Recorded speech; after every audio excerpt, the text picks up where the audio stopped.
Before Egypt became a land of golden pharaohs and mysterious pyramids, it was a wide, sun-baked stretch of land cut in two by the life-giving Nile River.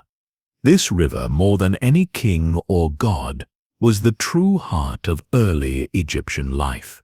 It didn't just offer water. It brought food, transport, fertile soil, and even a rhythm to the year. Back in those earliest days, way before the concept of writing, cities or temples, people lived simple lives in small communities, scattered along the riverbanks. These were farming folk. They knew the river's moods, how it rose and fell with the seasons. Each year the Nile flooded its banks, soaking the land and leaving behind a rich, dark layer of silt that was perfect for farming. The people who lived here didn't understand the science behind it, but they knew this. When the river rose, good things followed. They planted wheat, barley, and flax. They gathered dates and papyrus reeds and raised animals like goats, cattle, and duck. Their homes were simple huts made of mud and reeds, but they were sturdy and built with skill passed down from one generation to the next. Life wasn't easy, but it was steady. People woke up with the sun and worked until it dipped low on the horizon. They fished from boats made of bundled papyrus and cooked over open fires. They buried their dead with small jars of food and simple tools, quietly honoring the belief that death was just another step in the journey. Over time, these small groups began to grow. Villages became larger. Some people started taking on specific roles, like potters, basket weavers, tool makers, or hunters, while others focused more on planting and harvesting. The idea of working together, of trading what one had in abundance for what one lacked, slowly took root. As these communities became more organized, their technology began to evolve. They learned how to make pottery not just for function but also for beauty. Some pots were painted with geometric shapes, hunting scenes or boats drifting on water. They carved little figurines from ivory and bone, shaped tools from polished stone, and made jewelry from shells and beads. Religion even then was a quiet but constant presence. The early Egyptians believed in spirits and forces beyond what they could see. They carved symbols into their pots and tombs. Some showed what looked like a falcon, perhaps a very early form of Horus, who would later become a great god in Egyptian mythology. At first, these early farming groups were spread out and separate, but as the centuries passed, they began forming into bigger regional communities. In the north, near the wide delta where the Nile meets the Mediterranean Sea, the land was flat, green, and teeming with fish and birds. People here developed a culture that relied heavily on the marshy landscape. Far to the south, the river was narrower and bordered by cliffs and deserts. This land, later known as Upper Egypt, though it's actually south, had a different. The people here built stronger, more centralized communities, often on the edges of the river where the farmland met the dry desert. These two regions, Upper Egypt and Lower Egypt, began to grow distinct in their customs, their clothing, even their pottery styles. But while they were different, they were also linked by the same river, the same floods, and the same challenges. They needed to predict the seasons, manage the waters, and defend their land. It didn't take long before leaders started to emerge. Some were wise and respected elders. Others were strong warriors who protected their people during tough times. Gradually, these local leaders became something more like kings, although that word didn't exist yet. They ruled small regions, which would later be known as nomes. These early kings weren't just political figures. They were seen as the link between the people and the gods. They performed rituals, made offerings, and were buried in tombs that reflected their importance. Some tombs from this time have been found with painted walls, carved stone bowls, and even early hieroglyph-like symbols etched into clay. Around this time, Egypt also began looking beyond its borders.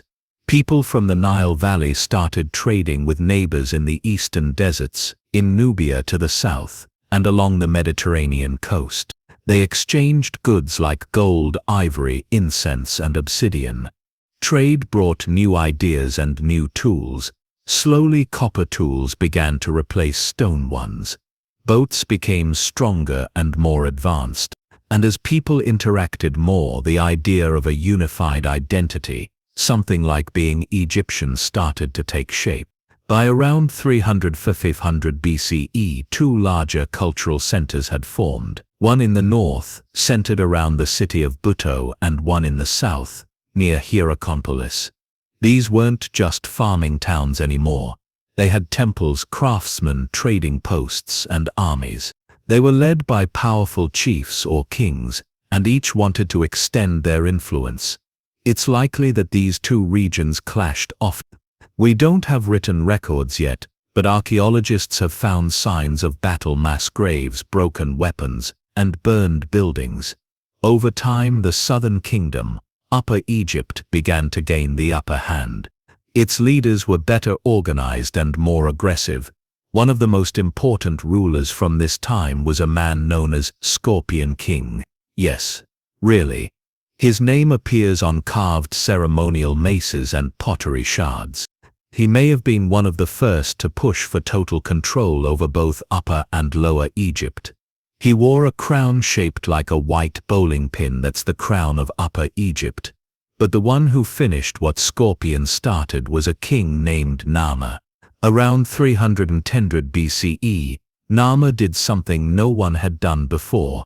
He united Upper and Lower Egypt under one rule. We know about him thanks to a carved piece of stone called the Nama pallet.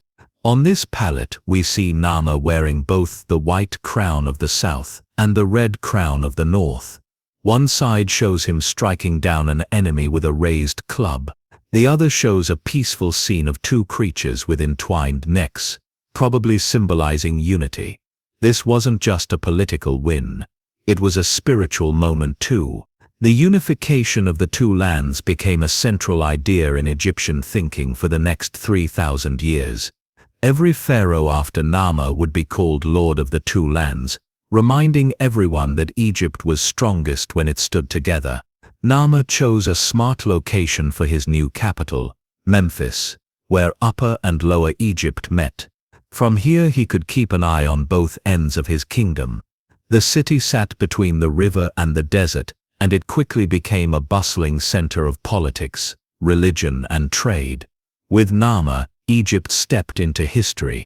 Writing began to develop, not full sentences yet, but clear symbols that showed ownership, names, and events. These early hieroglyphs would soon become the full script that decorated temples and tombs. Religion also began to take more formal shape. Gods like Horus, the falcon god of kingship, gained importance. The king wasn't just ruling with divine approval. He was thought to be the human form of Horus himself. Tombs also changed. Important people were now buried in mastabas, low, flat-roofed buildings made of mud brick with hidden burial chambers underneath. These were the ancestors of the great pyramids to come. And so Egypt entered the age of kings and kingdoms, gods and monuments. But it all began with those early farmers and fishermen along the Nile, who learned to work with the river instead of against it. They built something out of nothing, not in a day, not in a year, but over centuries of quiet progress, of learning, adapting, and dreaming. Their simple tools, painted pots, and sun-hardened hands laid the foundation for one of the most extraordinary civilizations in human history. And even though their names are mostly forgotten, their spirit flows on, like the Nile itself, winding through time. So here we are, standing at the very edge of recorded history. Egypt has just taken its first giant step into the world of kingdoms and kings, and the guy who led the charge, Nama, the first king to unite Upper and Lower Egypt into one whole country. What comes next is a few hundred years of real transformation, a time when the ideas that would define ancient Egypt forever started to take root. We call this the early dynastic period. It's a bit like watching a baby civilization take its first steps. Wobbly, sure, a little unsure of itself, but full of potential, and slowly things start to click. This is when Egypt learns how to be Egypt. After Nama, the throne passed to a line of rulers who are often grouped into what's known as Dynasty 1. Think of a dynasty like a royal family, a bloodline, or sometimes just a succession of rulers who came from the same city or group. The first dynasty is where the real tradition of kingship begins. These kings weren't just powerful people believed there was something close to divine.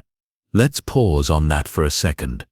In Egypt, the king known as a pharaoh much later wasn't just a guy who ruled because he won a war or had money. He was considered a living god, the embodiment of Horus, the falcon god. That meant his word was law not just because he had soldiers, but because he was the chosen bridge between people and the heavens. That kind of authority came with serious responsibilities. The king had to maintain Mamat, a Central Egyptian concept that meant truth, balance, order, and justice. Mamat wasn't just an idea, it was a cosmic principle. Keeping the Nile floods regular, making sure crops grew, stopping chaos from creeping in, all of that was the king's job. Now, keeping all of Egypt under control was no small task. Remember, this was a long, thin country, basically a ribbon of green slicing through a sea of desert. Up in the north, near the Mediterranean, people lived among lakes and marshes. Down south, cliffs and narrow valleys shaped daily life. So the king had to rely on a network of local officials. These were probably early versions of governors or regional administrators. And right from the start, Egypt leaned hard into bureaucracy. You might think paperwork is boring, but for the Egyptians it was sacred. They invented writing partly so they could keep track of all the stuff a big kingdom needs: taxes, grain storage, offerings to the gods, royal decrees. These early symbols eventually evolved into hieroglyphs, which were not just practical but also beautiful. Scribes were trained professionals. They went through years of school to learn the complex writing system. Being a scribe was a big deal. If you couldn't write, you were basically locked out of the higher levels of society. And writing didn't stay stuck on papyrus scrolls or stone labels. It moved into the spiritual world too. Tombs began to feature more and more inscriptions, names of the dead, lists of offerings, invocations to the gods. There was a growing belief that writing had magical power, that the written word could make something real in the afterlife. Speaking of tombs, let's talk about the dead. The way Egyptians treated their dead says a lot about their values. During the early dynastic period, kings were buried in structures called mastabas. These were flat-roofed rectangular buildings made of mud brick. Inside was a deep shaft leading down to the burial chamber. The king's body would be placed in a wooden coffin, surrounded by treasures, tools, pottery, food, even small statues meant to serve him in the afterlife. But here's something that'll give you pause. In the very earliest dynasties, kings weren't buried alone. Their servants and pets were sometimes buried alongside them, and not naturally. Scholars believe these people were sacrificed to serve the king in the afterlife. It's chilling, but it speaks to just how seriously they took the afterlife and the king's eternal needs. This practice faded out quickly though, replaced by symbolic figures like Shaptus later on. One of the major burial sites for these early kings was Abydos, a sacred city in Upper Egypt. Archaeologists have uncovered elaborate tombs here, filled with imported goods, carved ivory, and some of the earliest known hieroglyphs. Abydos would remain a holy site throughout Egyptian history. People believed it was where the god Osiris, lord of the dead, was buried. As kings grew more powerful, their tombs became more elaborate. This wasn't just about vanity. The tomb was a portal to the afterlife. It had to be strong, decorated, filled with the right objects.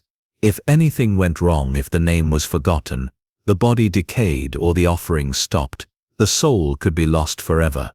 That fear of being forgotten, it shaped so much of Egyptian culture. Names were carved in stone. Stories were painted on walls. And every temple, every statue, every shrine whispered the same message. Remember me. But Egypt wasn't all about death. The early dynastic period was also about building a living world. Kings built palaces, temples, and administrative centers. The city of Memphis, founded by Nama or one of his immediate successors, became the capital. It sat at the balance point between Upper and Lower Egypt, a perfect spot for keeping the whole kingdom under control. Memphis became a hub of political and religious life. The great temple of Ptah, the creator god, stood at its heart. Artisans and craftsmen flocked to the city. Trade routes connected it to the rest of Egypt and beyond. You could find goods from Syria, Nubia, and the Red Sea coast in the markets here. This period also saw the start of military expansion. The king didn't just protect Egypt. He was expected to extend its borders, push back enemies, and collect tribute. Campaigns were sent into the deserts and south into Nubia.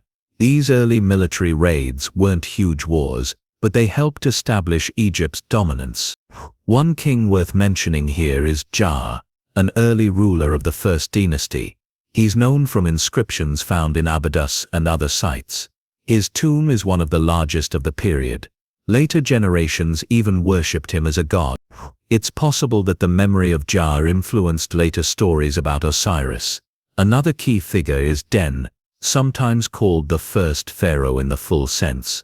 His reign is better documented than his predecessors.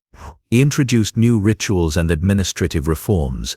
A famous ivory label shows him wearing the double crown of Upper and Lower Egypt, the first real visual sign that the unification had stuck. Den also started the tradition of Sed festivals, which were royal jubilees held after 30 years of rule. These festivals were elaborate ceremonies meant to renew the king's strength and prove he could still lead. They were kind of like spiritual resets, both for the king and the kingdom. By the end of the Second Dynasty, Egypt was on solid footing. The government was centralized. Writing was fully developed. Religion was taking on formal structure, and kingship was now seen as sacred, eternal, and absolutely central to the world's order. So what did the early dynastic period really give us? It laid the foundation. The ideas of divine kingship, centralized rule, sacred tombs, and monumental building were all born here. And most importantly, the people of Egypt now saw themselves not just as farmers or villagers, but as part of a great unified land. The two lands held together by a god-king, protected by Maat, flowing with the eternal gift of the Nile. It wasn't a perfect time. There were conflicts, power struggles, and brutal traditions. But it was a time of beginning, of stories just starting to be written. And as we leave the early dynastic period behind, Egypt is about to step into its golden age. The pyramids are on the horizon, the gods are stirring, and history is about to get monumental. Now we're entering what historians love to call Egypt's very first golden age. When people talk about ancient Egypt, the pyramids, the powerful kings, the timeless deserts, they're usually picturing the Old Kingdom. It was a time of insane ambition, jaw-dropping construction, and a growing sense that Egypt wasn't just a country, it was the center of the universe. At the heart of this golden age was a simple but powerful idea. The king wasn't just a ruler. He was a god walking the earth, a direct link between heaven and humanity. His job wasn't just to tax people, make laws, and fight wars. His real job was to keep the entire universe running smoothly. It was a heavy load to carry, but the kings of the Old Kingdom carried it with style. The Old Kingdom kicks off with Egypt's Third Dynasty, and the star of the show at the start was Djoser. Djoser wasn't content with the traditional little tombs his ancestors built. Oh no, he wanted something bigger, something eternal. and to help him pull it off he turned to a genius named Imhotep. Imhotep was Djoser's right-hand man, a brilliant architect, priest, and advisor, who would later be worshipped as a god of wisdom and medicine. Under Imhotep's direction, Djoser's tomb wasn't just another mastaba. It was a step pyramid. Imagine it, layer upon layer of stone mastabas stacked on top of each other, reaching toward the sky. Nothing like it had ever been seen before. It was the first major stone structure in history. It was bold. It was magical. It was a statement. Here lies a king who will be remembered forever. The step pyramid complex at Saqqara wasn't just a tomb either. It was like a mini-city for the afterlife. Courtyards, temples, storerooms, all built in stone, all meant to last for eternity. Djoser's step pyramid was just the beginning. Later kings of the Third Dynasty tried to match or outdo him. Some tried new pyramid designs. Some succeeded. Some, well, let's just say some pyramids looked more like weird mounds than elegant monuments. But it was the Fourth Dynasty that truly perfected pyramid building. And at the head of this dynasty was Sneferu, one of Egypt's most important and colorful kings. Sneferu didn't mess around.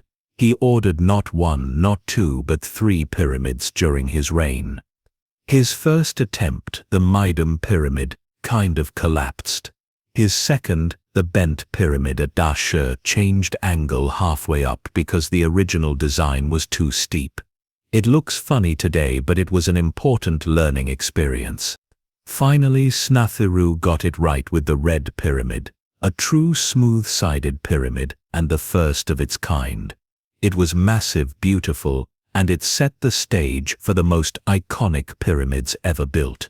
Enter Khufu, Sneferu's son. Khufu took everything his father learned and pushed it to the absolute limit. He commissioned the Great Pyramid of Giza, over 450 feet tall, made of over 2 million limestone blocks, each weighing several tons.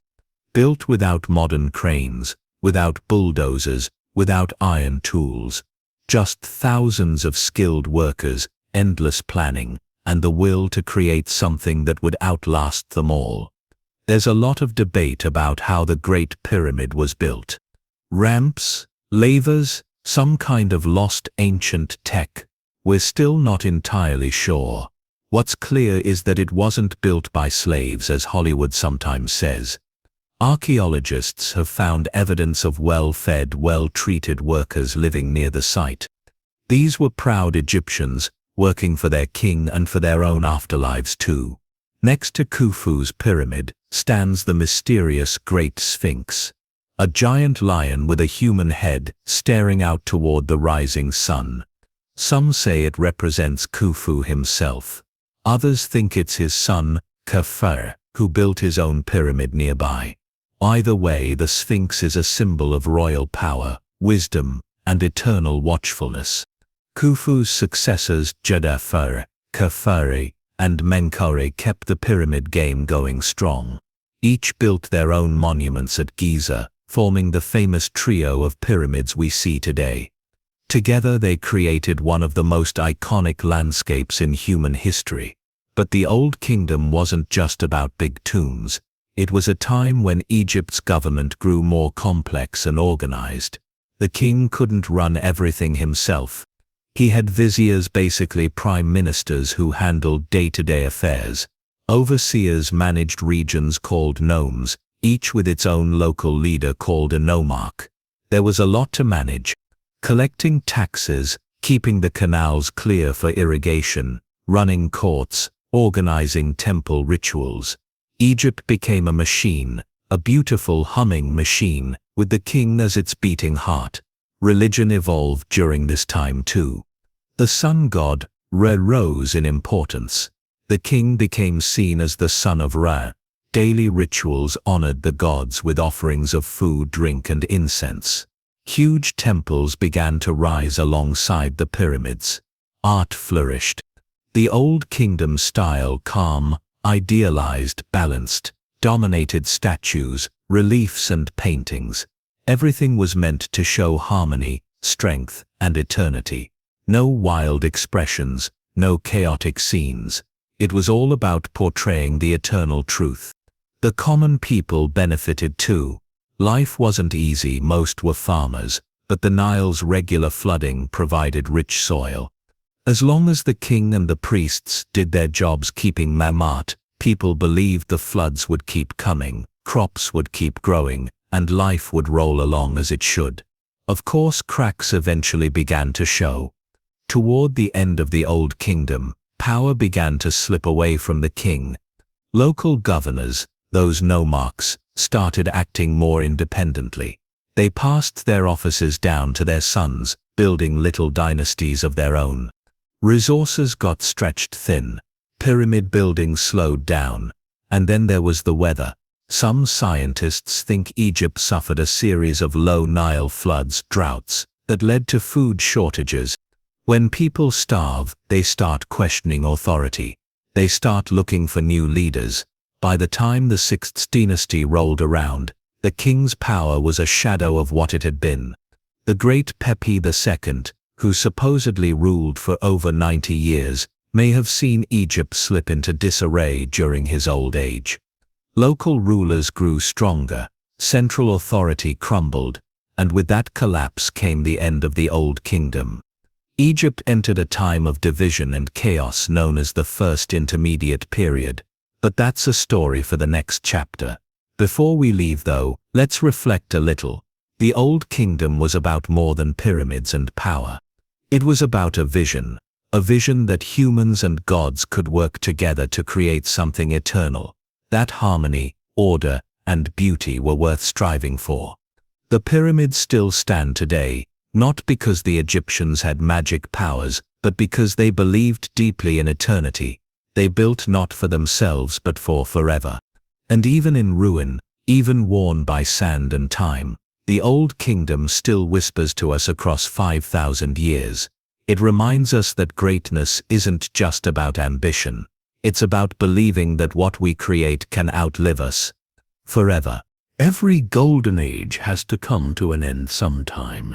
And for ancient Egypt, the fall of the Old Kingdom led straight into one of the most confusing, messy, and downright dramatic times in its history.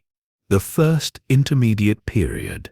If the Old Kingdom was all about towering pyramids and kings as living gods, the First Intermediate Period was about broken unity, struggling leaders, and people trying to survive a world that seemed to have lost its balance.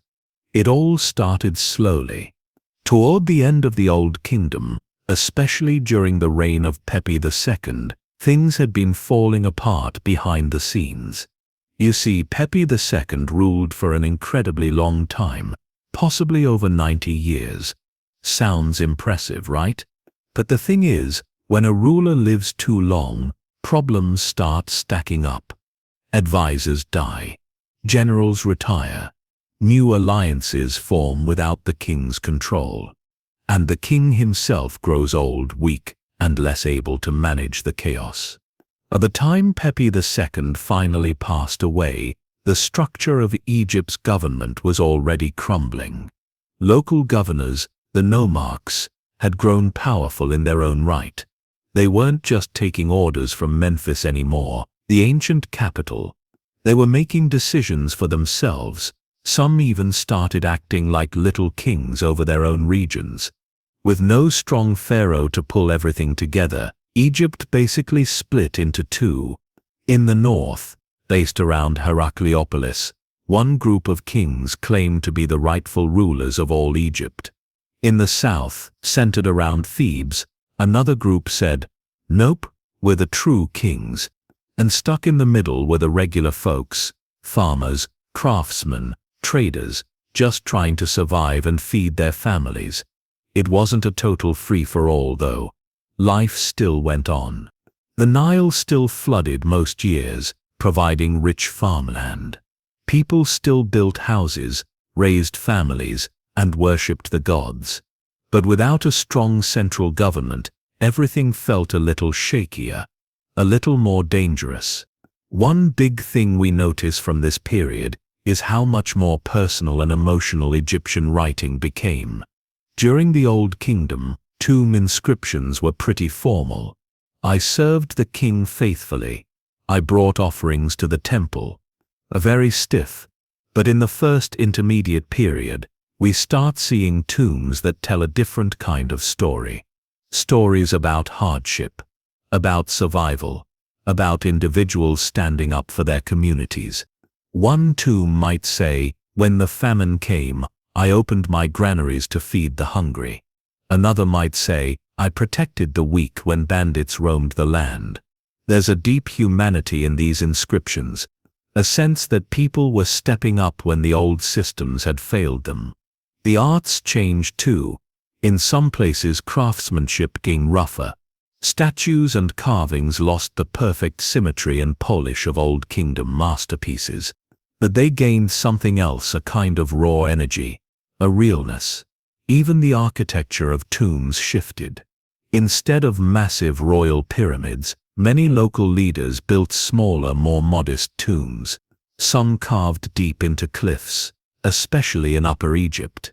These cliff tombs would actually set the stage for the grand tombs of the Valley of the Kings much later. Meanwhile, the two rival centers of power, Heracleopolis and Thebes, kept jostling for dominance. The Heracleopolitan kings controlled Lower Egypt and the area around Memphis. They were strong, but maybe not strong enough. Their hold on the land was a bit shaky. They were constantly putting out little rebellions and dealing with stubborn nomarchs. Down south, in Thebes, a line of kings was slowly gathering strength. They came from more humble beginnings, but they had ambition and maybe a better grasp of what people wanted after decades of chaos. One of these Theban kings, named Intaf, began pushing northward. He and his successors fought battle after battle with the Heracleopolitan rulers, trying to reunify the land. It was a slow, grinding process. Victory didn't come overnight, but something important was happening. While Egypt's unity had broken, the Egyptian identity had not. People still saw themselves as part of a larger story, a story that stretched back to the gods, to the first kings, to the creation of the world itself.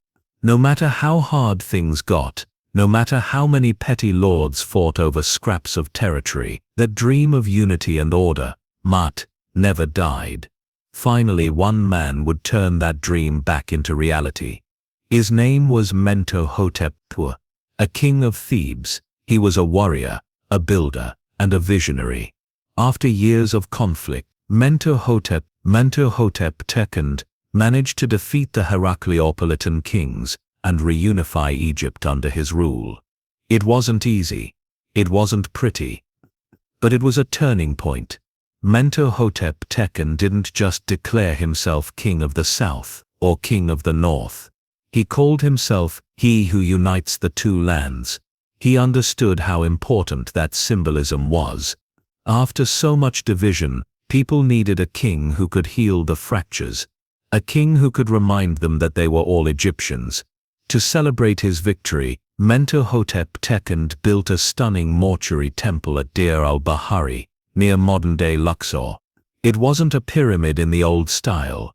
Instead, it was a series of terraces and colonnades carved into the cliffs, blending beautifully with the natural landscape. This temple would inspire generations of builders, including Queen Hatshepsut, who would create her own masterpiece right next door centuries later.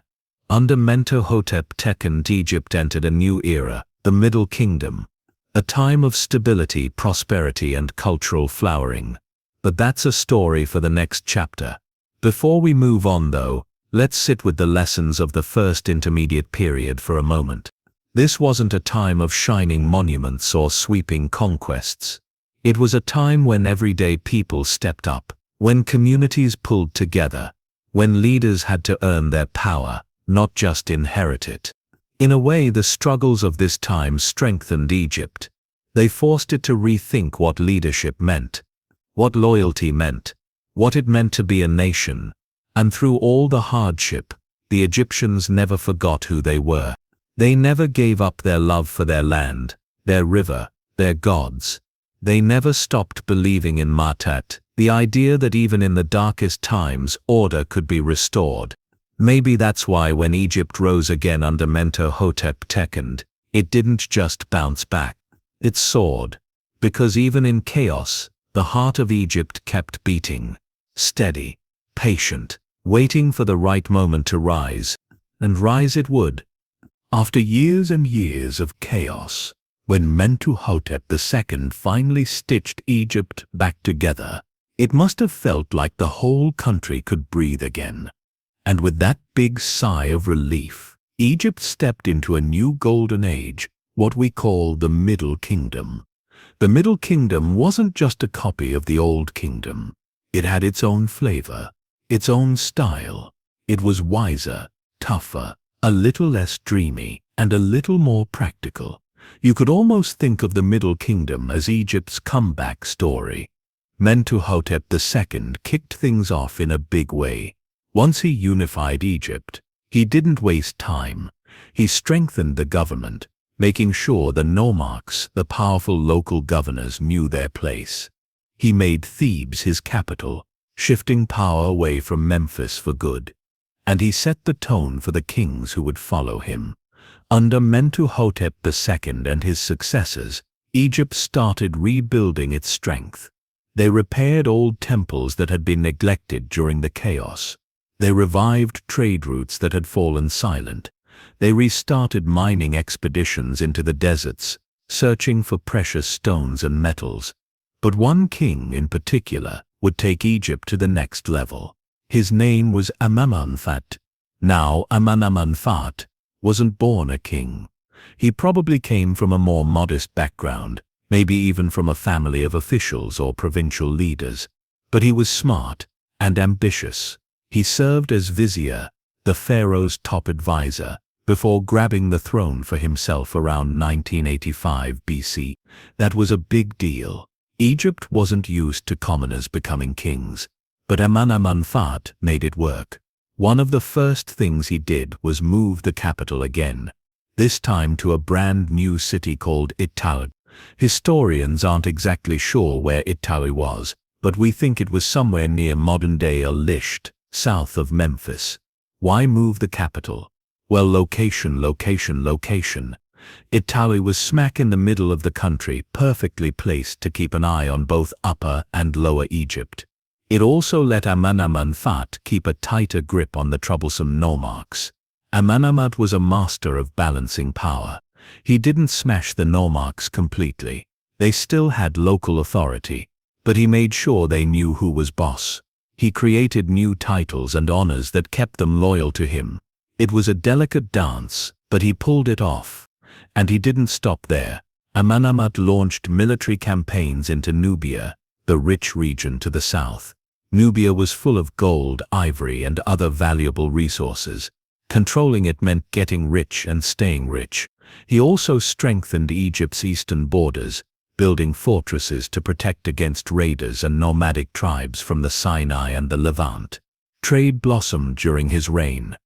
Egyptian ships sailed to distant lands like Punt, probably somewhere along the Red Sea coast, to bring back exotic goods, incense, ebony, and even dancing pygmies, who were considered good luck. Amenemhat ruled for about 30 years, setting the stage for a long line of strong kings. When he died, possibly assassinated in a palace conspiracy, his son Senusret I took the throne. And Senusret I was every bit as capable as his father. Under Senusret I, Egypt continued to expand its influence. He led more campaigns into Nubia, pushing Egyptian control further south. He built temples all over Egypt, honoring the gods and showcasing his power. One of his greatest contributions was encouraging the growth of the cult of Amun. Amun was a relatively minor god back in the Old Kingdom, but during the Middle Kingdom, he rose to major league status. Especially in Thebes, Amun became the king of the gods. Senusret I and his successors poured resources into the temple of Amun at Karnak, Over time, Karnak would grow into one of the most magnificent temple complexes in the ancient world. But it all really started here, in the Middle Kingdom. The Middle Kingdom kings weren't just about building and fighting. They cared about the people too. There was a new attitude in the air, a sense that a king's duty was to care for his subjects, not just boss them around. We see this in the literature from the time. Stories like the tale of the eloquent peasant show ordinary people demanding justice and getting it. Wisdom literature like the instructions of Amanamut, a kind of royal advice manual, speaks about the dangers of betrayal and the importance of wise leadership. There's also a fascinating piece called The Story of Sinuhe. It's about a court official who flees Egypt after the king's death and lives for years in exile, only to long for home and finally return. It's a beautiful story about loyalty, identity, and the pull of one's homeland. And it tells us a lot about how Middle Kingdom Egyptians thought about themselves. They were proud to be Egyptian, proud of their land, their traditions, their way of life. The Middle Kingdom wasn't without its struggles, of course. Nubia was always a bit restless. The borders to the northeast needed constant watching, and internal politics could still get messy. Toward the end of the 12th dynasty, the powerhouse dynasty of the Middle Kingdom, things started to wobble again. The last strong ruler was Amenemhat III. Under his reign, Egypt reached new heights of prosperity. He supervised massive building projects, including fortifying the Fayum region and creating an enormous system of canals and reservoirs to boost agriculture. The Fayum was kind of like Egypt's breadbasket during his time, a rich, fertile area where crops could flourish. Amenemhat III also built a huge mortuary complex called the Labyrinth, which Greek travelers later described with awe and wonder. Sadly, most of it is gone today, but in its time it must have been truly spectacular. But after Amenemhat III, things started to fray. His successors were weaker. Power began slipping away from the central government. Sound familiar? History was repeating itself. As kings lost their grip, local leaders grew stronger. Foreigners started moving into the eastern delta region. These new arrivals, people from the Levant mainly, brought their own ways, their own customs. At first the Egyptians probably welcomed them. Fresh blood, new traders, new ideas. But over time these foreign groups would grow more powerful. And eventually they would help bring the Middle Kingdom to an end. By the time the 13th dynasty rolled around, Egypt was slipping into another period of instability. The 13th dynasty kings ruled from Etchitoe, but they were weaker than their 12th dynasty ancestors. Reigns were short. Some kings ruled for only a few years or even just months. Meanwhile, in the north, the foreign settlers began carving out their own territory. They would eventually form the Hyksos kingdoms, a new power that would dominate Lower Egypt for a time. But that's a story for later. For now, let's remember the Middle Kingdom for what it truly was. A time when Egypt rebuilt itself. When it found strength in wisdom and resilience. When art, literature, and government all blossomed anew. It wasn't as flashy as the Old Kingdom. It didn't have the giant pyramids or the absolute power of the early god kings. But in some ways it was even more impressive. Because after chaos and darkness, the Egyptians didn't just survive. They found a way to thrive. They built a kingdom that proved one thing beyond all doubt. Egypt could rise again. And it would rise many more times before its long, incredible story came to an end. Every great story has its rough patches. And for Egypt, the second intermediate period was definitely one of those. It all started when the Middle Kingdom kings lost their grip. After the strong, organized rule of the 12th dynasty, things started to fall apart. The 13th dynasty kings were weaker, and their reigns were short and messy. Imagine a country where the ruler changes every couple of years, sometimes even faster. It's hard to keep things steady when nobody stays on the throne long enough to make a real difference. Meanwhile, up in the Nile Delta, the rich, marshy land in the north, foreigners were making themselves at home. These newcomers came mostly from the Levant, places like modern-day Syria, Palestine, and Lebanon. They brought their own culture, their own ways of doing business, and their own ambitions. At first, the Egyptians probably didn't mind too much. The newcomers were good traders.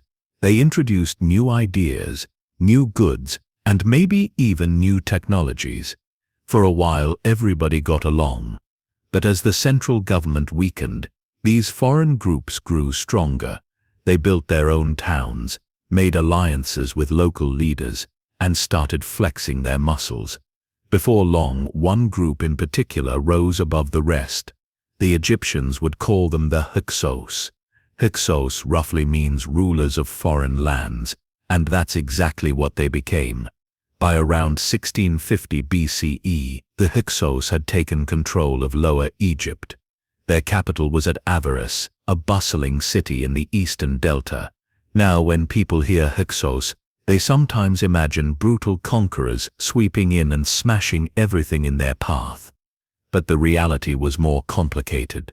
The Hyksos didn't destroy Egyptian culture. They borrowed it. They adopted Egyptian customs, worshipped Egyptian gods, and ruled in a very Egyptian style. But they also brought new elements from their own world.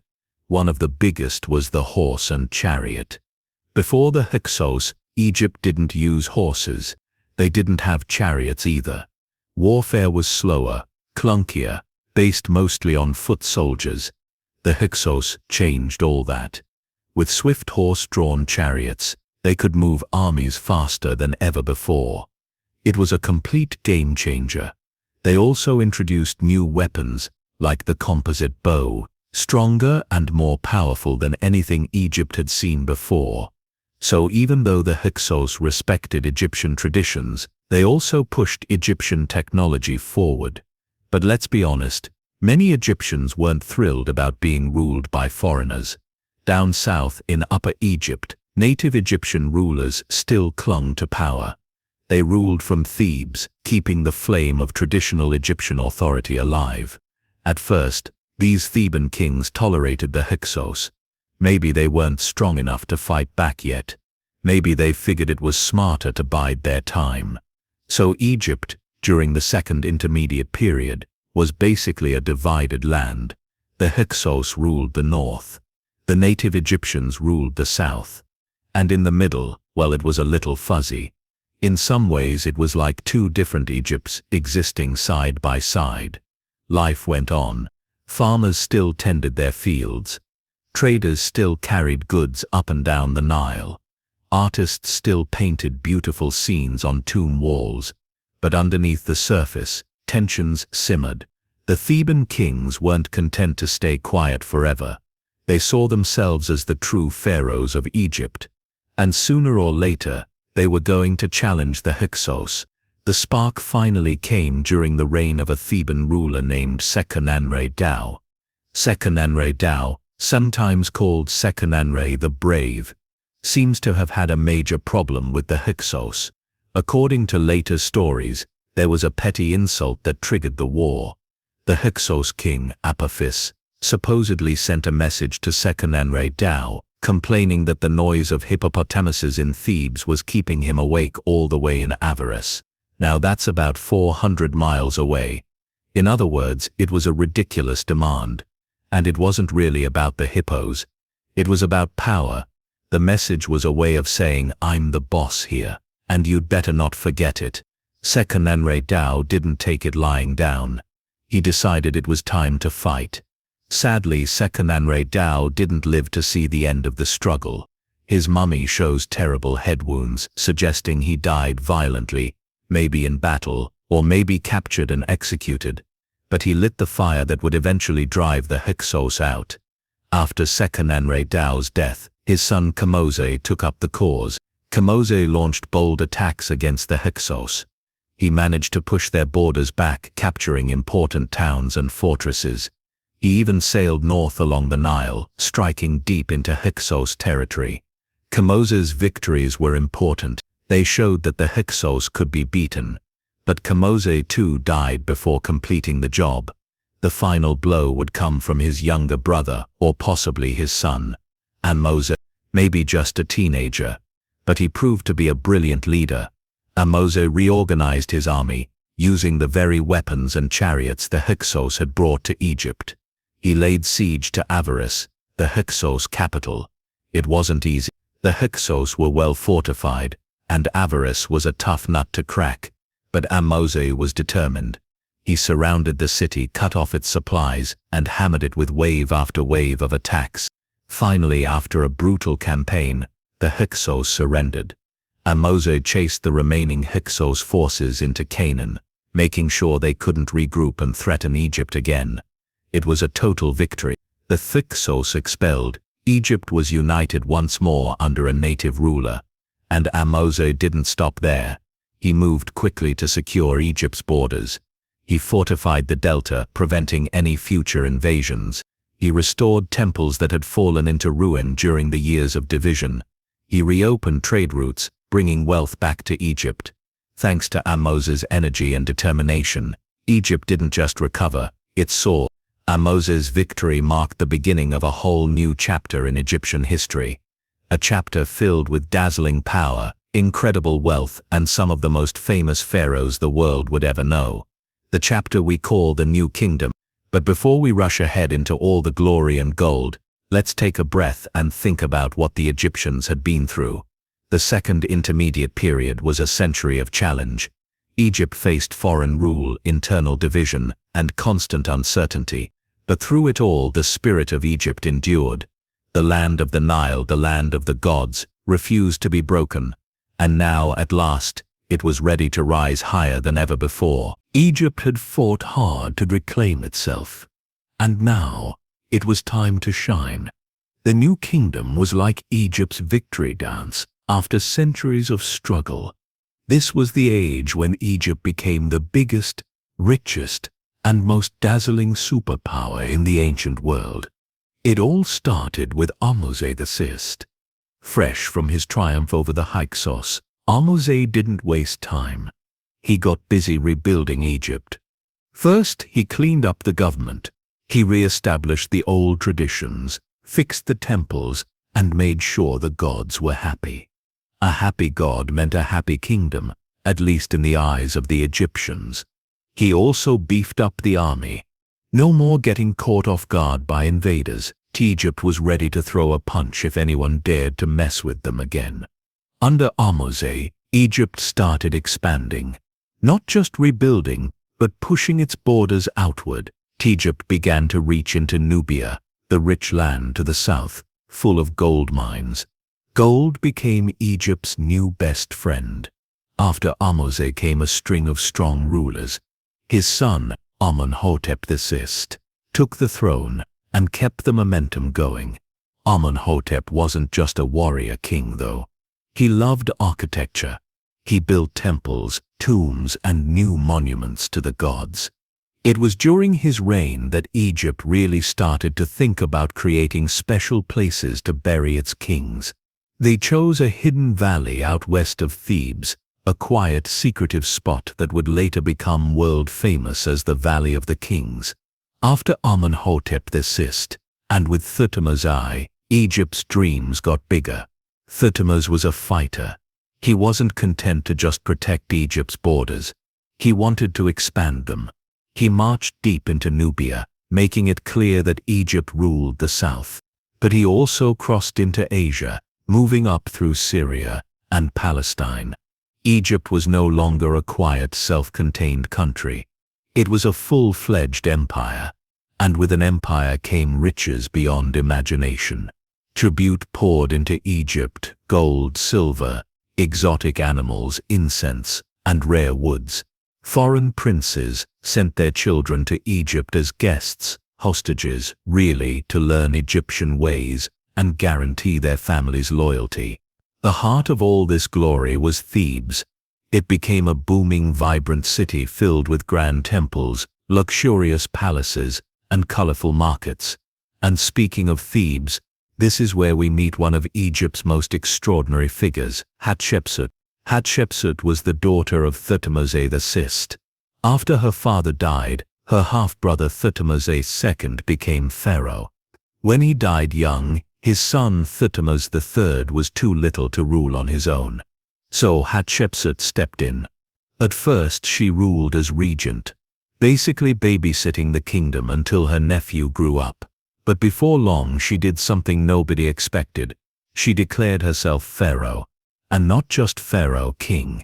She even dressed the part, wearing the false beard and kilt that male pharaohs wore. It was a bold move. Women had ruled before as queens and regents, but Hatshepsut ruled as a king, in her own right, and she was amazing at it. Instead of launching big wars, she focused on building. She constructed magnificent temples, including the stunning temple at Deir el-Bahri, which still stands today against the cliffs west of Thebes. She sent out trading expeditions, the most famous one going to the mysterious land of Punt somewhere on the Red Sea coast. The ships returned loaded with incense, ebony, ivory, exotic animals, and even trees. Egypt was swimming in wealth and beauty. After about 20 years of stable rule, Hatshepsut disappeared from the records. Some believe she died peacefully. Others think Thutmose III finally pushed her aside when he grew older. Either way, Thutmose III took over, and he was a whirlwind. Thutmose III turned Egypt into a military juggernaut. He led 17 military campaigns into Asia, crushing rebellions and expanding Egypt's empire all the way to the Euphrates River. He's sometimes called the Napoleon of Egypt, but honestly Napoleon would have been lucky to match him. After Thutmose III, there were more kings named Amenhotep. Amenhotep II kept the army strong. Thutmose III made peace treaties with his neighbors, but then came Amenhotep III, and oh boy, things got fancy. Amenhotep III ruled during the absolute peak of Egypt's wealth and power. He built like crazy temples, statues, palaces. His greatest project was the massive Temple of Amun at Luxor. He filled his court with artists, poets, and diplomats. He married a beautiful commoner, Queen Tai, and together they became the power couple of the ancient world. Diplomatic letters from Amenhotep's time show that kings from all over the Near East were desperate to marry their daughters into Egypt's royal family. Egypt was like the rich, glamorous neighbor everyone wanted to be friends with. But underneath the glitter, cracks were starting to form. Amenhotep III's son, Amenhotep III's, different. Very different. He changed his name to Akhenaten and decided Egypt needed a whole new religion. Instead of worshipping the many traditional gods, Akhenaten focused on just one, the sun disk, Aten. He shut down old temples. He moved the capital to a brand new city he built from scratch, Amarna, and he ruled in a completely new, more personal style. In his art he was shown lounging with his wife Nefertiti and playing with his daughters. It was a softer, more human image of the king. But not everyone was thrilled with Akhenaten's changes. Priests who worshipped Amun and the other gods lost their power and wealth. Ordinary people didn't understand why the old gods were being ignored. Egypt grew weaker while Akhenaten focused on his religious revolution. When he died, chaos threatened to break out. That's when Tutankhamun, better known as Tutankhamun, came to the throne. Tut was just a boy. He didn't rule alone. Powerful advisors like Ai and Horemheb steered the kingdom behind the scenes. One of their first moves was to ditch Akhenaten's radical ideas. They brought back the old gods. They moved the capital back to Thebes, and young Tut changed his name to Tutankhamun, living image of Amun. Tutankhamun didn't live long. He died around age 19. But thanks to the discovery of his nearly intact tomb in 1922, he became the most famous pharaoh of all time. His golden mask, his treasures, his story, they captured the imagination of the modern world. After Tut, the throne passed to Ai and then Horemheb, two old generals who restored order and strength. And then came Ramses I, starting a new dynasty. But the real star was his grandson, Ramses II, also known as Ramses the Great. Ramses II was everything you'd want in a king if you were writing a blockbuster movie. Tall, handsome, charismatic. A builder of gigantic monuments. A warrior who led armies into battle. the diplomat who signed the world's first known peace treaty with the Hittites. He ruled for an incredible 66 years. He built the colossal temples at Abu Simbel, carved into the cliffs of Nubia. He added his name to just about every monument he could find, whether he built it or not. Under Ramses, Egypt was wealthy, powerful and proud. But after his death, things slowly began to slip. Later kings like Meneptah and Ramses III fought off invasions, especially by mysterious enemies called the Sea Peoples. Egypt survived, but it was getting harder. The world was changing. New powers were rising. Trade networks were collapsing. Drought and famine made life harder. By the end of the New Kingdom, Egypt was still standing, but it wasn't the unstoppable superpower it had once been. Clive told for more than 500 years, Egypt had ruled the ancient world with style, grace, and unbeatable flair. No wonder we still talk about it today. The New Kingdom was Egypt's golden age, a time of greatness that would echo across the ages.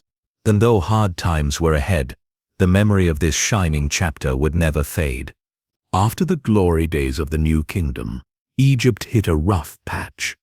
It wasn't a dramatic crash, like a meteor slamming into the earth, but more of a slow, steady decline.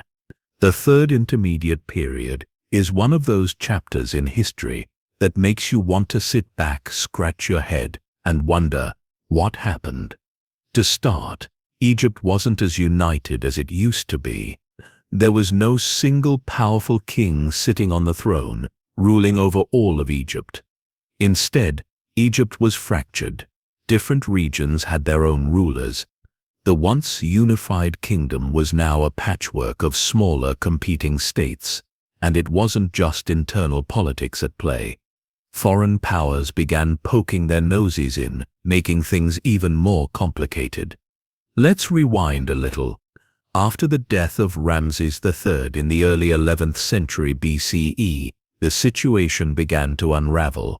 His successors weren't nearly as strong, and Egypt's ability to hold on to its empire started slipping. The energy and brilliance that defined the New Kingdom slowly faded away. One of the big problems was that Egypt was constantly facing attacks from the Sea Peoples, a mysterious group of maritime warriors who, for some reason, really had it out for Egypt. Their invasions weakened the kingdom's military might and drained its resources. As if that wasn't enough, internal strife began to boil over. By the time Ramses XI ruled, Egypt was deeply fragmented. He tried to hold it all together, but the situation was beyond repair.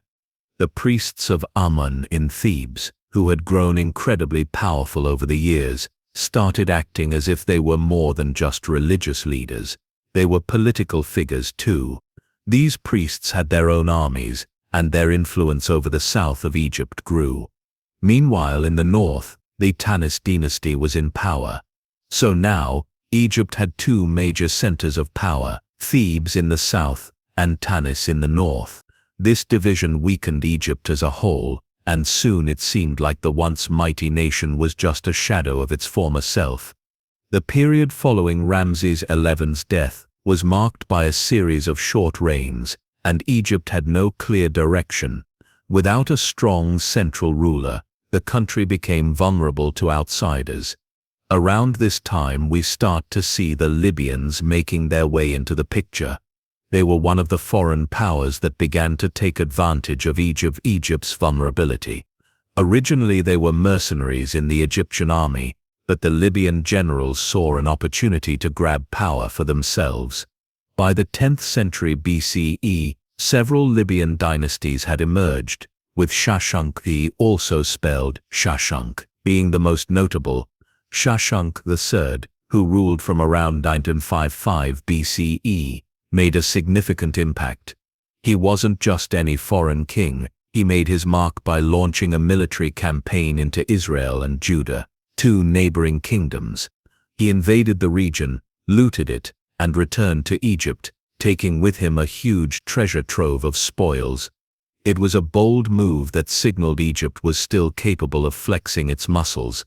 Shashunk and his descendants established the 22nd dynasty, and though they ruled Egypt for a while, their reign wasn't exactly a golden age. The Libyan pharaohs didn't have the same cultural connection to Egypt as the native Egyptian kings, so their rule felt a little out of place. They managed to keep the country relatively stable, but Egypt's earlier grandeur was nowhere to be seen. The political fragmentation continued, and the influence of the high priests of Amun in Thebes grew stronger. Meanwhile, up in the north, Egypt's old rivals, the Assyrians, were rising to power. This foreign threat would soon bring about a new set of challenges for the divided Egypt. But let's not get ahead of ourselves. Back in Egypt, the 23rd dynasty took over after the Libyan pharaohs. These new rulers were also from the Libyan region, but they didn't last long. Their reign was short, and Egypt's political fragmentation became even worse. With every new dynasty, Egypt seemed to fall further into chaos. The central government had all but disappeared, and powerful nobles started to rule their own territories, while Egypt as a whole struggled to hold on to its once proud identity. The turmoil in Egypt's heartlands didn't go unnoticed by other powers in the region. Israel and Judah continued to exist on the fringes, with the Egyptian influence waning significantly. The ancient Egyptian way of life, the gods, the grandeur, everything that had made Egypt the shining light of the ancient world, was starting to feel distant. Then, in the midst of all this chaos, came the Kushites. The Kushite kingdom was located just to the south of Egypt, in what is now modern-day Sudan. The Kushites were a powerful, rich civilization that had been influenced by Egypt, but they were also quite distinct. They had their own language and customs, but their kings were big fans of Egyptian culture and religion. In 747 BCE, a Kushite king named Pia, sometimes called Pianki, marched into Egypt with his army and took over. His forces defeated the weakened Egyptian armies, and Pia declared himself pharaoh. The Kushite dynasty, which we call the 25th dynasty, ruled Egypt for nearly a century. Now these Kushite kings weren't just conquerors, they were also deeply committed to restoring Egypt's former glory. Mia and his successors like Shabaka and Tahaka worked hard to revive Egypt's religious practices, rebuild temples, and reconnect with Egypt's glorious past. They viewed themselves as true heirs to the ancient Egyptian pharaohs and saw it as their divine duty to restore order and peace to the country. But Egypt's internal problems weren't solved overnight. The country remained divided, with powerful local leaders and military commanders continuing to vie for control. Though the Kushites were committed to the gods and the ways of the Old Kingdom, their reign was far from perfect. And just when things seemed like they might stabilize under the Kushites, a new threat appeared on the horizon: the Assyrians. The Assyrians were relentless, and by the time Tiglath-Pileser III came to power in 75 BCE, they were ready to expand their empire and conquer everything in their path. In 60-75 BCE, the Assyrians, led by Esarhaddon, invaded Egypt, defeating the Kushites. The Assyrians pushed the Kushite out of Egypt and installed a puppet ruler, ending the brief reign of the 25th dynasty. Though Egypt would continue to exist, it had clearly lost much of its power. The Third Intermediate Period had left Egypt vulnerable, politically fragmented, and struggling to maintain the dominance it once had. So the Third Intermediate Period was a time of transitions. Egypt had seen brighter days, but the chaos and outside forces were taking their toll. The Kushite dynasty may have tried to revive Egypt's glory, but the shadow of the Assyrians loomed large, and Egypt's old power seemed a distant memory. Egypt wasn't finished yet, though. In fact, the next period would see Egypt fighting back for its place in the world. But first, Egypt had to survive the challenges of a world that was changing fast. The story of ancient Egypt, which had once been a shining beacon of power and prosperity, was far from over. After a turbulent Third Intermediate Period, Egypt found itself on the brink of a new chapter, one that would see the rise and fall of powerful dynasties, foreign invasions, and a fight to hold on to its legacy. This was the late period of Egypt's history, stretching from 64 BCE to 3032 BCE. And what a roller coaster ride it was. Let's begin with a fresh burst of energy. In 64 BCE, Egypt had a new ruler, Psamtik I, who founded the 26th dynasty. Psamtik wasn't your typical ruler. He was a skilled politician who knew how to work the system. After years of turmoil and foreign influence, Psamtik managed to reunite Egypt under one ruler and re-establish some sense of stability. But there was a twist. Psamtik wasn't Egyptian by birth. He was of mixed Egyptian and foreign descent, which actually worked to his advantage. You see, Egypt had been infiltrated by foreign powers for so long that many Egyptians were willing to accept someone from outside the traditional royal bloodline, as long as he could get the country back on its feet. Psamtik's background allowed him to forge alliances with foreign powers, particularly the Syrians, who had been a major threat to Egypt's independence. And what better way to show his strength than by reclaiming the city of Thebes, which had fallen under the influence of the Kushites during the previous period. Psamtik I made sure that Egypt's ancient capital was firmly under his control, and he restored the traditional gods of Egypt to their rightful place. Now Egypt was back on track, or so it seemed. Psamtik I's reign was a breath of fresh air. He revived Egypt's military strength, making alliances with the Greeks and other neighboring powers. For the first time in decades, Egypt wasn't at the mercy of foreign invaders. Psamtik I's son, Necho II, followed in his father's footsteps. Necho was a king with big ideas. In fact, he is perhaps best known for attempting to build a great canal that would connect the Nile to the Red Sea, creating a direct trade route to the east. This was a bold and ambitious project, and though it wasn't fully completed, it would later inspire the Ptolemies and Romans to finish what Necho had started. However, Necho also had some problems of his own. He made the mistake of trying to play both sides in the ongoing conflicts between the Babylonians and the Assyrians. When he tried to help the Assyrians, the Babylonians got mad. This all led to a disastrous battle at Carchemish in 605 BCE, where Necho's forces were defeated. The Babylonians were on the rise, and Egypt's attempt to maintain control in the region quickly crumbled. But while Egypt was struggling with foreign powers, things weren't all bad. Psamtik's descendants continued to hold on to Egypt's sovereignty. Under the 26th dynasty, Egypt experienced a period of artistic revival, with beautiful temples and monuments being built across the land. The great city of Sais, Psamtik's hometown, flourished as a major cultural and religious center. Unfortunately, Egypt's time in the sun would not last forever. After Necho's death, his son Psamtik II took the throne. Psamtik II ruled for only 6 years, and his reign was mostly unremarkable. But by the time his successor, Apries, came to power, Egypt's fortunes were beginning to take a turn for the worse. Apries, though a capable leader at first, faced growing internal dissent and rebellions. His downfall came when he faced a serious challenge from his own soldiers.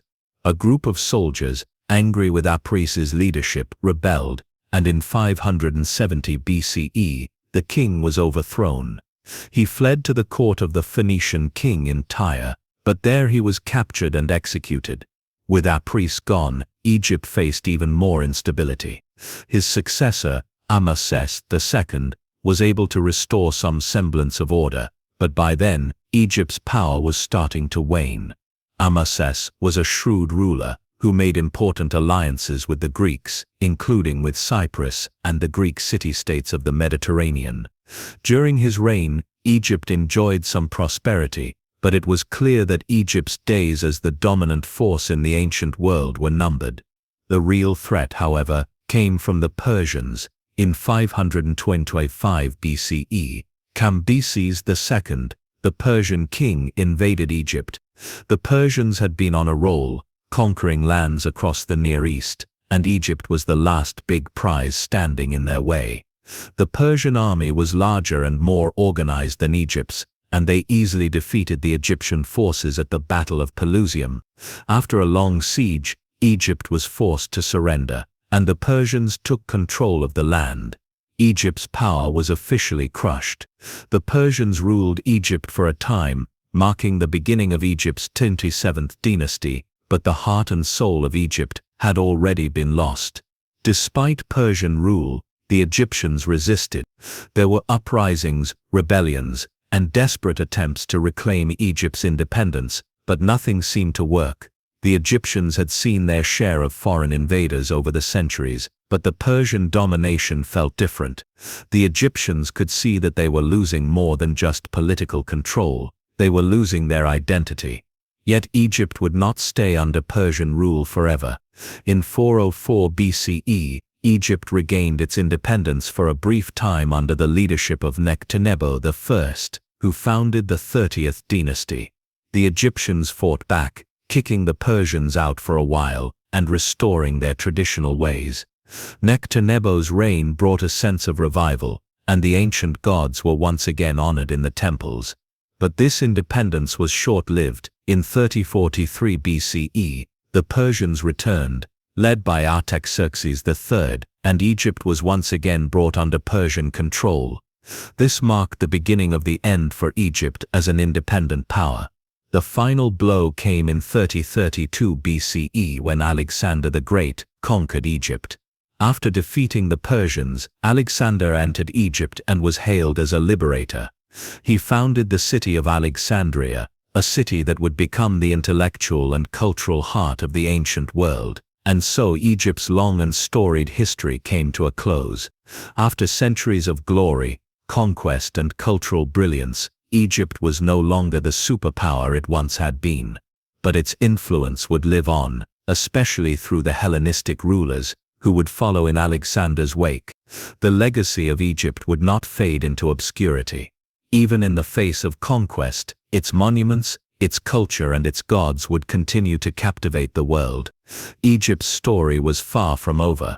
It was just entering a new chapter, one written in the language of the Greeks and the Romans, but with the echoes of ancient Egypt still ringing in the background. When Alexander the Great swept through Egypt in 3032 BCE, he didn't just conquer a land. He set in motion a new era that would forever change the course of Egyptian history. Egypt, after centuries of pharaohs ruling over a civilization that prided itself on its ancient ways, now found itself under the control of the Greek-speaking Ptolemaic dynasty.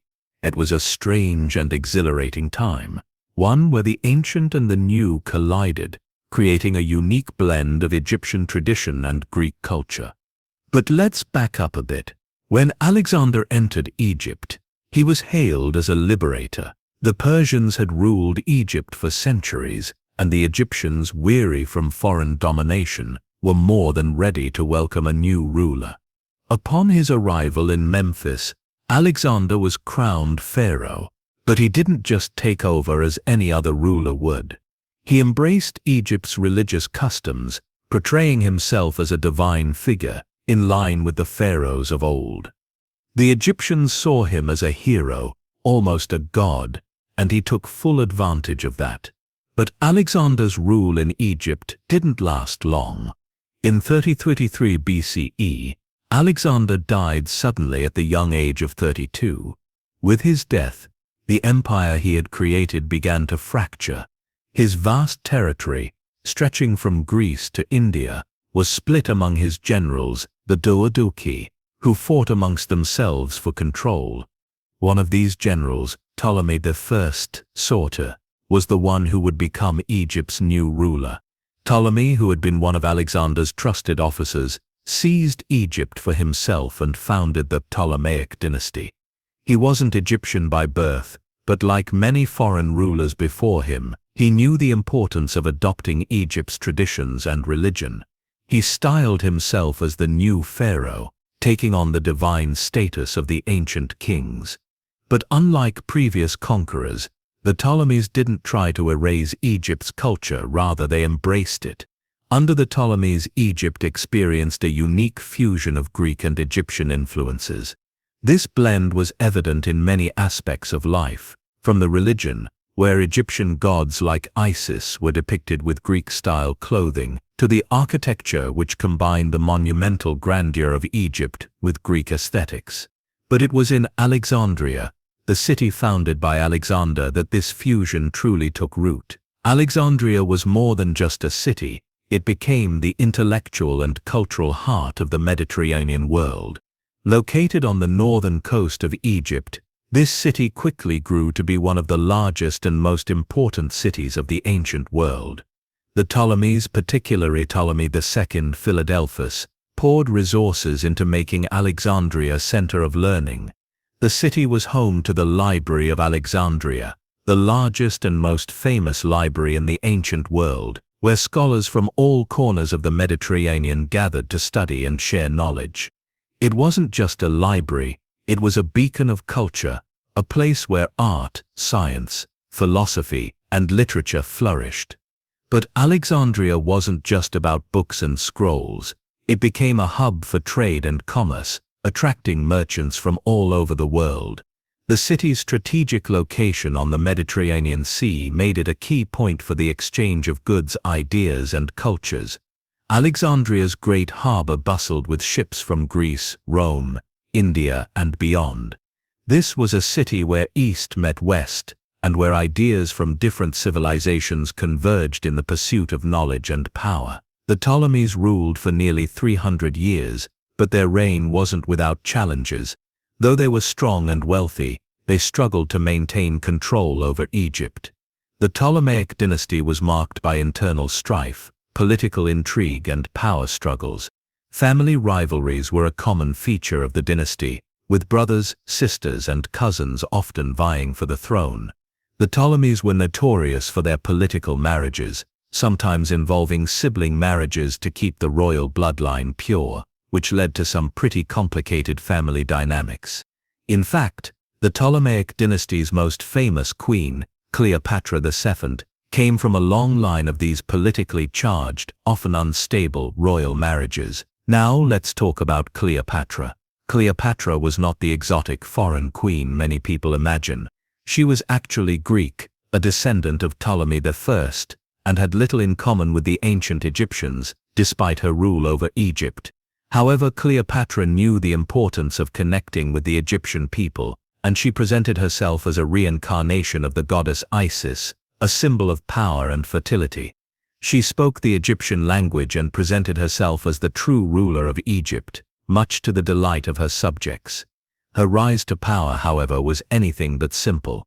After the death of her father, Ptolemy XII, Cleopatra faced stiff competition for the throne. Her younger brother, Ptolemy XIII, was also vying for control, and a bitter civil war erupted between them. Cleopatra's story is a tangled one of political alliances, betrayal, and love affairs, but it was her relationship with Julius Caesar and later with Mark Antony that would cement her place in history. Cleopatra's relationship with Julius Caesar was one of the most famous in history.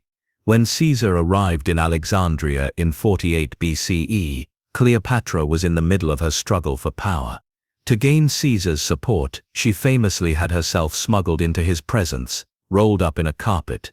The story goes that when the carpet was unrolled, there she was, the Queen of Egypt, ready to win Caesar's favor. Whether or not this is true, the two formed a powerful alliance. Cleopatra and Caesar became lovers, and Cleopatra gave birth to a son, Sir Jaireme, whom she claimed was Caesar's child. After Caesar's assassination in 44 BCE, Cleopatra turned to another powerful Roman leader, Antony. Their relationship was not just romantic, it was political. Together they tried to carve out a powerful empire that would rival Rome, with Egypt at its center. But this was not to be. In 31 BCE, Antony and Cleopatra faced a decisive defeat at the Battle of Actium against Octavian, the future Emperor Augustus. After the loss, Cleopatra and Antony retreated to Alexandria, where they both eventually committed suicide. With Cleopatra's death in 30 BCE, Egypt was no longer an independent kingdom. The Ptolemaic dynasty came to an end, and Egypt was annexed by Rome, becoming a province of the Roman Empire. This marked the final chapter in Egypt's long history as a powerful, independent state. But while Egypt's political power had been lost, its cultural influence lived on. The Romans admired Egypt's ancient traditions, its architecture and its gods. Cleopatra's reign was remembered not only for her political acumen, but for her efforts to keep Egypt's ancient legacy alive in a rapidly changing world. And so the Ptolemaic dynasty ended, but the legacy of Egypt's rich cultural heritage would continue to shape the world long after its fall. From the magnificent city of Alexandria to the legends of Cleopatra, Egypt's influence lived on in the arts, science and literature. The rise of Alexandria as a center of learning, the blending of Egyptian and Greek cultures, and the story of Cleopatra's dramatic reign all served as a testament to the enduring spirit of ancient Egypt. In the end, Egypt may have lost its sovereignty, but it never lost its place in the hearts and minds of the world. When Cleopatra VII and Mark Antony met their tragic ends in 30 BC, the ancient Egyptian world as it had known itself came to an abrupt and irreversible close. The Ptolemaic dynasty, which had ruled Egypt for nearly 300 years, fell, and Egypt became a province of the mighty Roman Empire. Egypt, once a beacon of ancient civilization, now found itself under the control of a foreign power, one that had already conquered much of the Mediterranean world and was rapidly expanding its reach. However, the transition wasn't as catastrophic for Egypt as one might think. In many ways, the Roman conquest of Egypt was just another chapter in the long history of foreign rule. Yet Rome's influence would transform Egypt in ways that would ripple through the centuries, shaping its culture, its people, and its legacy. The Romans took a very practical approach to Egypt. They were keenly aware of Egypt's vast agricultural wealth, especially its grain production, which had long been a cornerstone of the country's economy. Rome needed Egypt's grain to feed its ever-growing population, especially in the capital city of Rome itself. Egypt was known as the breadbasket of the empire, and the Romans made sure to keep it functioning smoothly. It was a relationship based on economic need and practicality. After Cleopatra's death, Egypt was annexed by Octavian, who would later take the name Emperor Augustus. Augustus became the first Roman emperor, and despite his consolidation of power, he was careful to maintain Egypt's ancient religious and cultural institutions. It's important to remember that the Romans were not in the business of erasing cultures. They were more interested in assimilation, in ensuring the smooth integration of the lands they conquered. And Egypt, with its rich history and deep cultural roots, wasn't something Rome was eager to erase. In fact, the Romans adopted many aspects of Egyptian culture, and Egypt's gods continued to be worshipped. Temples to Egyptian deities like Isis and Osiris were built in Roman cities, and the cult of Isis spread across the Roman Empire, from Italy to Britain. The Egyptian goddess Isis, once revered as a powerful mother goddess in ancient Egyptian religion, became one of the most widely worshipped deities in the Roman world. This blending of Egyptian and Roman culture became a hallmark of the Roman period, demonstrating the resilience of Egypt's spiritual and cultural traditions, even under foreign rule. Under Roman control, Egypt was governed by a prefect, a Roman official who was directly appointed by the emperor. This gave Egypt a unique status. It was technically part of the Roman Empire, but was not fully integrated into the imperial administrative system. This allowed Egypt to retain some of its own systems, including its local priests, religious leaders, and ancient customs. Though the Romans were in charge, they didn't dismantle Egypt's identity. They simply restructured it, making sure that Egypt remained a key asset in the empire's sprawling territory. One of the most significant impacts of Roman rule was the introduction of Roman law and Roman architecture to Egypt. Rome, as the greatest empire of its time, brought its own sense of order and infrastructure to Egypt. Cities were modernized with Roman-style buildings, forums, and amphitheaters. The ancient Egyptians, who had long prided themselves on monumental architecture, found themselves inspired by Roman engineering and construction techniques. Roman roads, aqueducts, and baths became common in Egyptian cities, merging Roman ingenuity with Egypt's long-standing traditions. One of the most famous cities in Egypt during Roman rule was Alexandria, the great port city founded by Alexander the Great. Alexandria had already been a center of learning and culture, but under the Romans it flourished even further. The Library of Alexandria, once the largest and most famous library in the ancient world, continued to be a hub for scholars, though it would eventually be lost to history. Alexandria remained a thriving cosmopolitan center, attracting intellectuals, merchants, and travelers from all over the empire. Its famous lighthouse, the Pharos of Alexandria, was considered one of the 7 wonders of the ancient world, and it helped guide sailors into the city's busy harbor. Despite Egypt's important role in the Roman Empire, it was not without its share of difficulties. The province saw numerous revolts and uprisings against Roman rule. The Julius Caesar's annexation of Egypt and the way he treated Cleopatra were not forgotten, and Egyptian national pride took a hit. Roman taxation, too, was a heavy burden on the Egyptian population.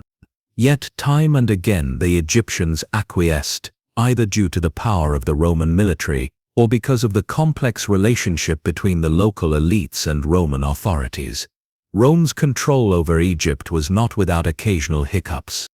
In the early years of Roman rule, Egypt experienced the Great Famine of 26 BCE, which resulted in a series of revolts across the country.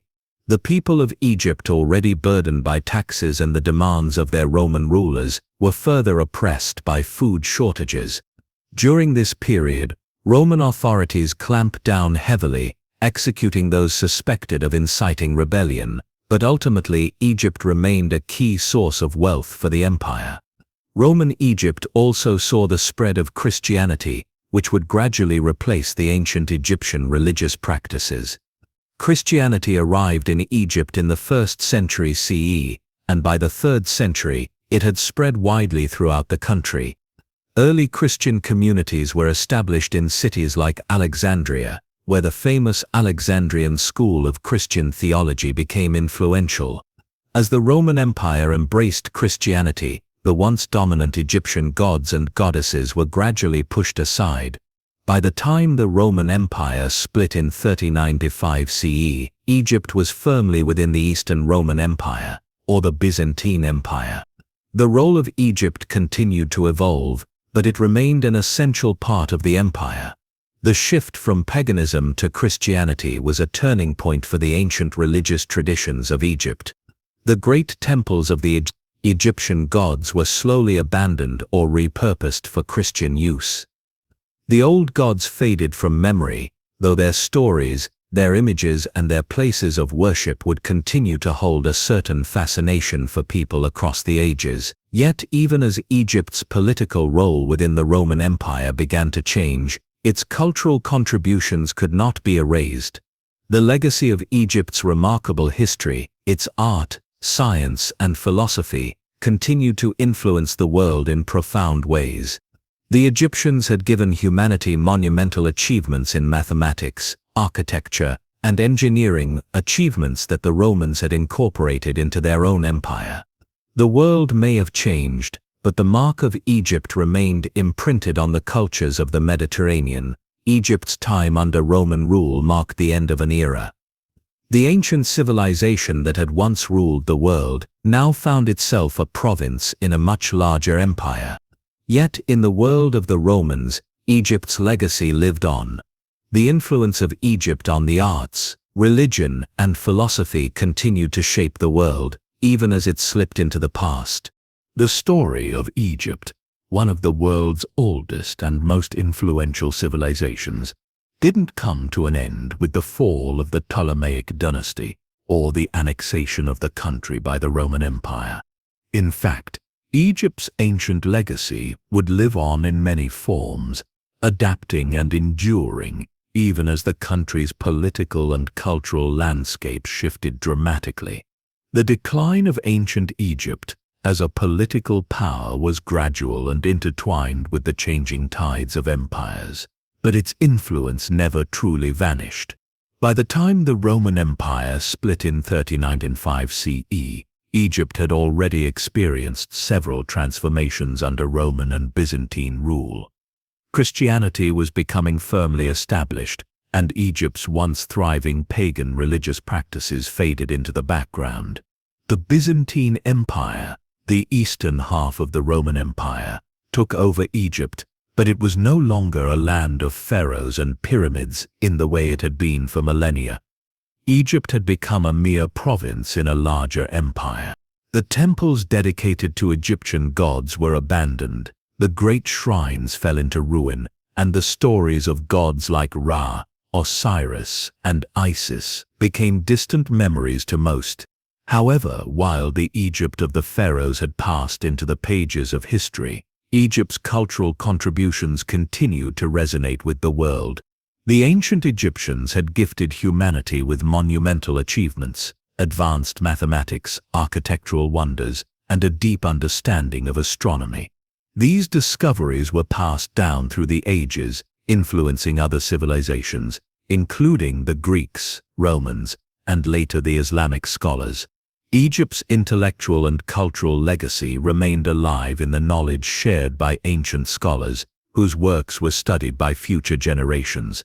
As Egypt entered the Middle Ages, it saw successive waves of invasions and shifts in power. In the 7th century, the Arab Muslims arrived in Egypt, bringing with them a new language, religion, and culture that would forever change the country. Islam spread rapidly across Egypt, replacing Christianity as the dominant religion and giving rise to a new era in Egyptian history. However, despite the Islamic conquest, Egypt's ancient past was not completely erased. Islamic scholars, many of whom were deeply interested in ancient sciences, studied the works of Greek and Egyptian thinkers, and the knowledge of the Egyptians, passed down through the centuries, began to have an impact on the Islamic Golden Age.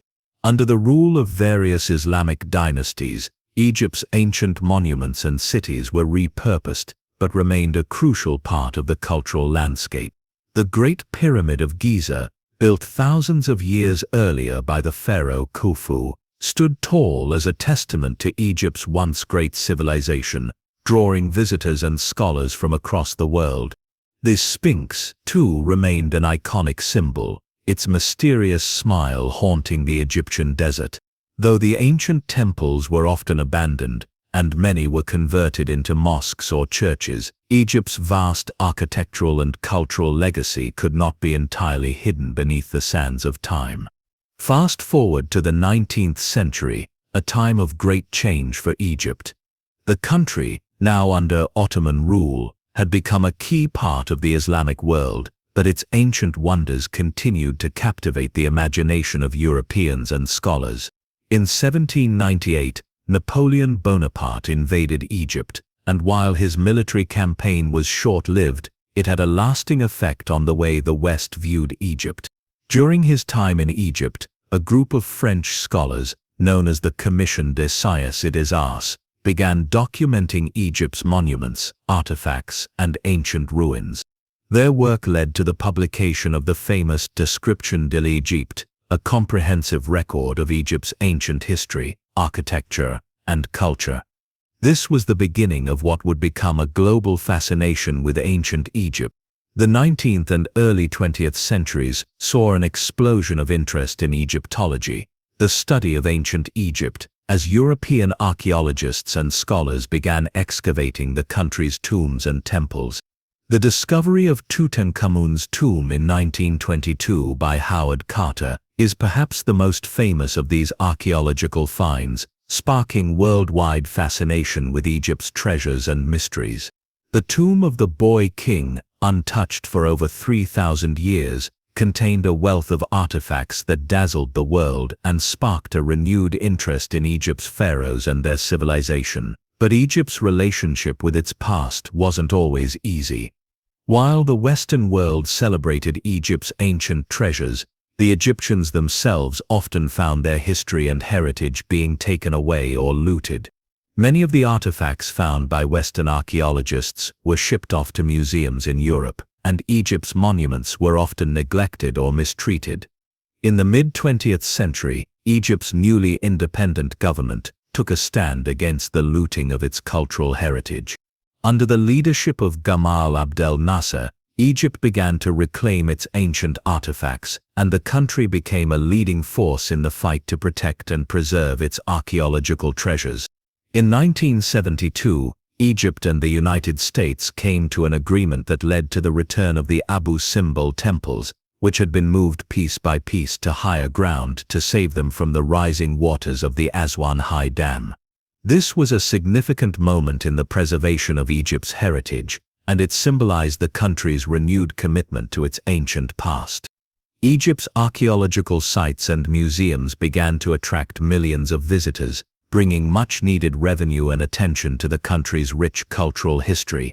As Egypt moved into the modern era, its ancient history continued to be a source of national pride and identity. The pyramids of Giza, the temples of Luxor and Karnak, and the tombs in the Valley of the Kings remained symbols of Egypt's greatness. For many Egyptians, these ancient landmarks were not just relics of the past, but a reminder of the enduring legacy of a civilization that had shaped the course of human history. The Egyptian government invested in preserving these sites and making them accessible to tourists, turning Egypt into one of the world's top travel destinations for those seeking to connect with the ancient world. Today, Egypt's ancient legacy is more than just a tourist attraction. It is a vital part of the country's cultural identity. The wonders of ancient Egypt continue to inspire awe and admiration, and the country's archaeological sites remain among the most visited in the world. Egypt's ancient monuments and artifacts are not only a source of national pride, but also a symbol of Egypt's resilience and ability to adapt and survive through the ages. Yet, the legacy of ancient Egypt is not confined to the past. Its influence can be seen in modern architecture, art, literature, and even science. The ancient Egyptians' understanding of geometry, engineering, and medicine laid the groundwork for many of the advances that would come in later centuries. Their achievements in the fields of astronomy and mathematics continue to be studied by scholars, and the methods they used to build the pyramids still fascinate engineers today. The discovery of ancient Egyptian artifacts and tombs has also played a significant role in shaping the study of archaeology as we know it. In literature and art, Egypt's ancient symbols and motifs have been adopted and reinterpreted by countless generations. From the works of H.G. Wells to the Mummy film franchise, Egypt continues to capture the imagination of writers, filmmakers, and artists alike.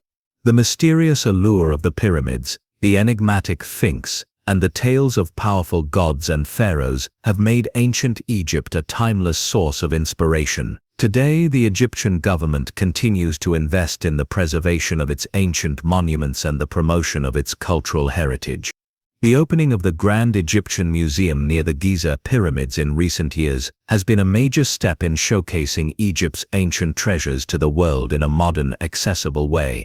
The museum houses thousands of artifacts, including the treasures of Tutankhamun, and it has become a focal point for scholars and tourists alike. As Egypt looks toward the future, it continues to honor its ancient past, while also navigating the challenges of the modern world. The civilization of ancient Egypt, though no longer politically powerful, still casts a long shadow across the world. From its monumental architecture to its advances in science and philosophy, Egypt's contributions to human civilization are as relevant today as they were thousands of years ago. In the end, the decline of ancient Egypt as a political entity did not signify the end of its story. Instead, it marked the beginning of a new chapter, one in which the legacy of Egypt would endure, not as a ruling power, but as an eternal source of inspiration and fascination for generations to come.